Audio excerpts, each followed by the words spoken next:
North Luzon Loop Preparation Part 2. So today ay Sunday, sarado pa ang shop. Tanghali na ako gumising kasi para makapagpahinga ng konti. Bali, ngayon ay ang agenda natin, papalit ng gulong, and then magpapalit ng seat cover, tapos change oil. So punta muna tayo sa isang supplier natin, kukuha tayo ng Beast Tire, pang personal and konting pang benta dito sa shop. Pati yung seat cover, doon na rin tayo kukuha. Tapos bibili tayo ng topper, yung parang pambaril na parang staple, para makapagpalit tayo ng seat cover. So let's go.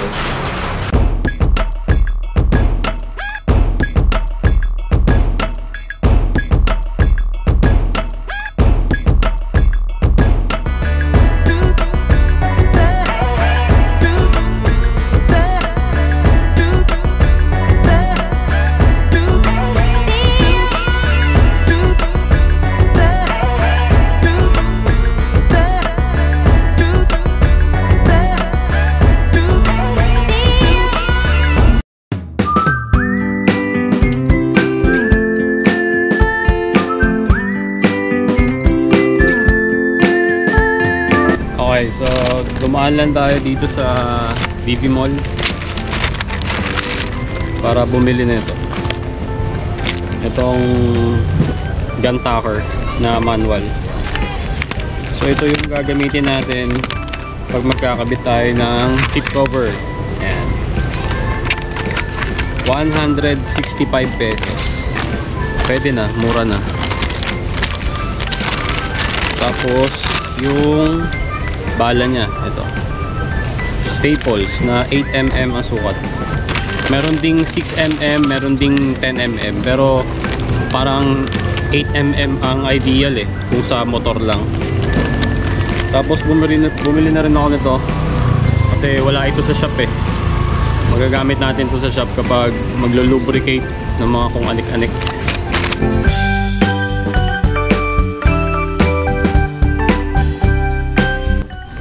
Okay, dito tayo kay Lapareng Mark. At ito yung mga available nila na seat cover. Ito yung gamit natin ngayon, which is yung VIP. Para siya may mga diagonal shape. Kaso negative na yan kasi trip na trip ng mga pusa. So ito na lang ang ipapalit natin. Carbon, plain carbon na may Yamaha logo. Ito. Tapos yung mga piece na kukunin natin, tapos ipapakabit na rin dito. Papakabit na tayo ng gulong dito sa tire body by Team Mark. Dito rin yan sa Mark Motorcycle Parts and Accessories. Papakabit natin itong piece. Same size pa rin ang gamit natin, 90-80 at 80-80. Ngayon kasi naka-quick tayo sa harap tapos Pirelli sa likod, so magkaiba. So ngayon tatry naman natin to para ma-review din natin.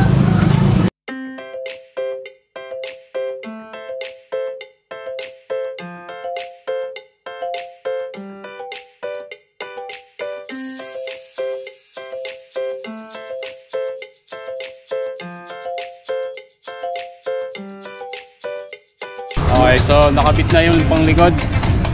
Ito ang itsura ng thread pattern ng Beast. 90-80 by 40.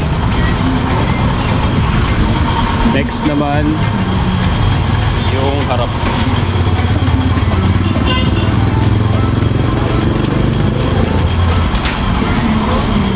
Tapos ito yung mga pambenta natin sa shop. Konti lang, ilang piraso lang.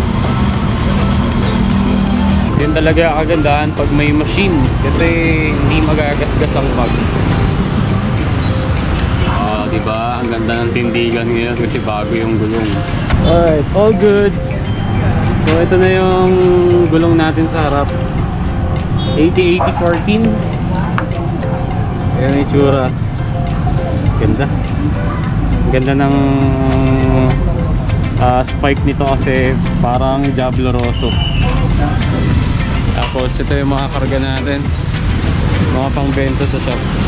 So all goods, balik na tayo ng shop. Ang next na agenda naman natin ay change oil, tapos palitan natin yung ating seat cover. So tara, balik na muna tayo.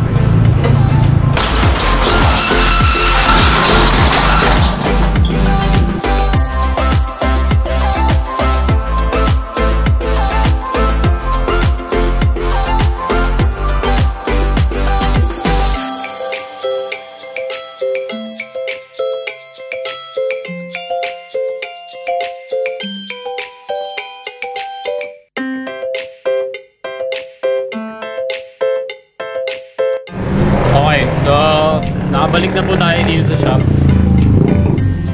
So ito yung mga kailangan natin. Yung V-Star 8080 and 908014. And actually naikabit na kanina, di ba? Tapos ito yung binili natin kanina na packer pang kabit ng seat cover. So ito yung ating seat cover, carbon siya. Tapos merong ganito. Hindi ko alam kung paano to. Siguro tinatahi dapat, pero isasama na lang din natin siguro sa kapag ini-staple na natin dun sa ilalim ng upuan. Tapos bumili na rin tayo ng staples, yung bala niya na 8mm. Tapos finally, change oil. Ito ang gagamitin natin, yung RC919. Bago to sa shop. Bali na-sponsoran tayo. Ito. Actually hindi lang langis, pati yung oil rack. Ayan, RC919. So meron tayo dito pang scooter, meron din tayong pang manual na fully synthetic. Mura lang siya pero fully synthetic. So big shout out sa nag-sponsor, which is si Boss Kevin of RHM, yung isang supplier na kinukuhaan natin, yung Racer's Hideout Motorcycle Parts. Kung hindi nyo pa po napanood yung vlog natin sa supplier na yon, ilalagay ko sa baba yung link ng vlog natin na yun. Pero sila yung nag-sponsor nung langis at nung oil rack. Kaya ito ang gagamitin natin ngayon pang change oil para masubukan natin. Kung meron po sa inyo nakasubok na nito, paki-comment naman po sa baba kung ano ang inyong naging experience, kung maganda ba siya or kung ano ba. Kasi ngayon lang ako makaka-try nito eh. Pero subukan na rin natin since na-sponsoran nga tayo. So big shout out Boss Kev, salamat, salamat.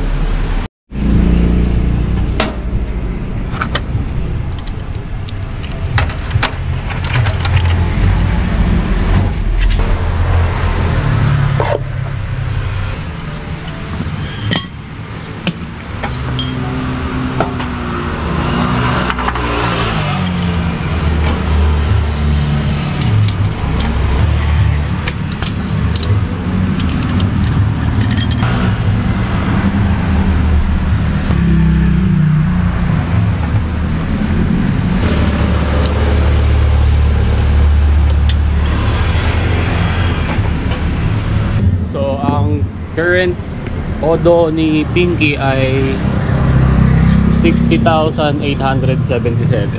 So last na nag-change oil tayo ay 60K.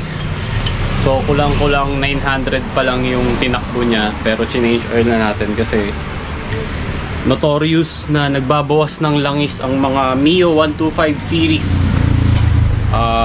MXI, M3, MSI 125, Mio Gear, Mio Gravis, lahat yan talaga nagbabawas ng langis. So hindi ko na masyadong pinapaabot ng sobrang tagal yung change oil interval ko, kasi last na nag-change oil ako umabot ng mga 1.5, konting-konti lang yung oil, siguro mga nasa 400 o 500 ml na lang. So para maiwasan ang pagkasira, mas agahan na lang ang change oil. Wala namang problema kasi marami naman tayong langis.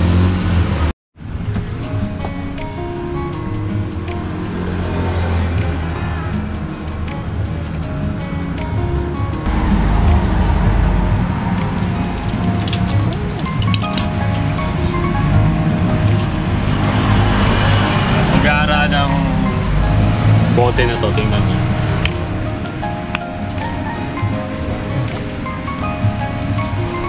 O, diba? Meron siyang parang embudo na kagad.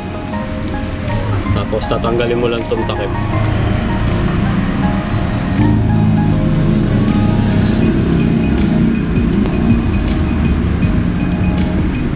Change oil done. Seat cover naman tayo. Para sa mga hindi nakakaalam kung ano tong binili natin kanina, ito po ay maliit na pang spray ng mga langis. Bali parang pressured to or something. Pwede tong magamit pang lubricate ng mga kung anik-anik. So yung used oil natin kay Pinky, ito nilagyan ko siya.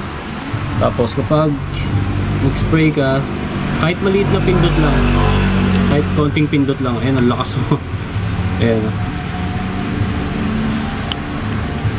So yan ang gamit niyan.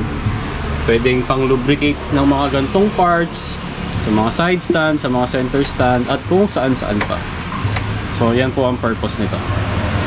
Gamit na gamit to at lagi nyo makikita sa mga motorcycle shop, lalo na yung mga may gawaan talaga, kasi malaking tulong talaga to eh. So yan, sa mga mahilig mag DIY, makakatulong din sa inyo to. Tignan nyo naman yung nangyari sa seat cover natin, grabe. Ayan o, may ebidensya pa ng mga pusa. Ay hindi, sa ano pala to, hindi pala to balahibo ng pusa, sa motorcycle cover pala to.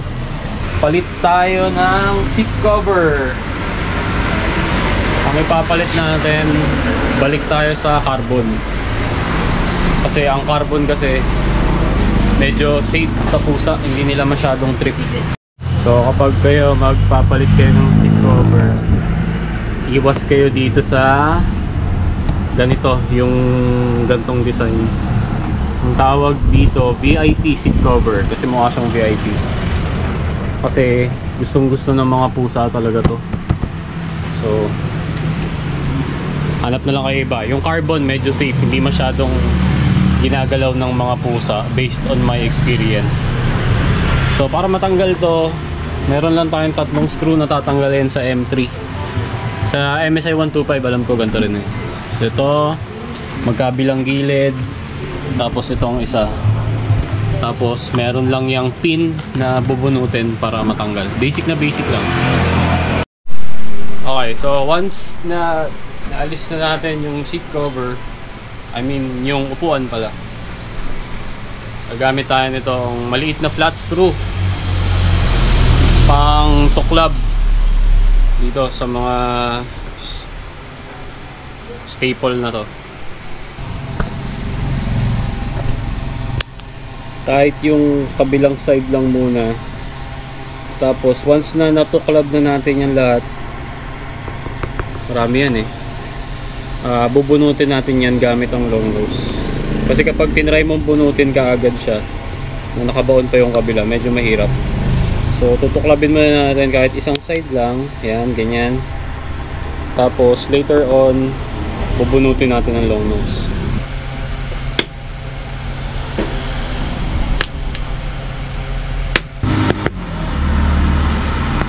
Yan, so ganyan lang. Maganda long nose ang pangbunot kasi matulis yung dulo eh. So mas madali ang trabaho. Okay, so pagkatapos nating matanggal tong mga lumang staple, gagawin natin, sasaboy natin to sa kalsada para maraming maplatan. Hindi, joke lang. Bad yun, bad yun, bad yun.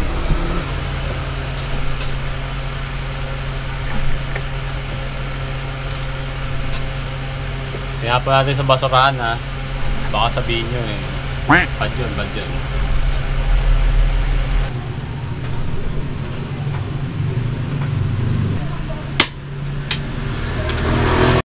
Okay, so medyo nagkaroon tayo ng problema nung ikakabit na natin yung cover. Kasi mukhang masyadong makapal yung nabili natin na bala. Ito. Naligaw ako. Naligaw ako. 8mm.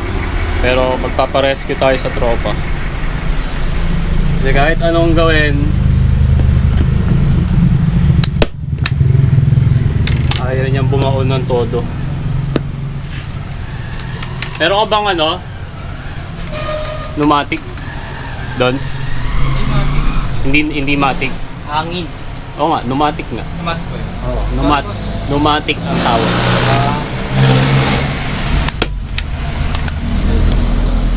Which is nakakapagtaka kasi sa kahoy, nung tinry ko dito, ayan, baon naman.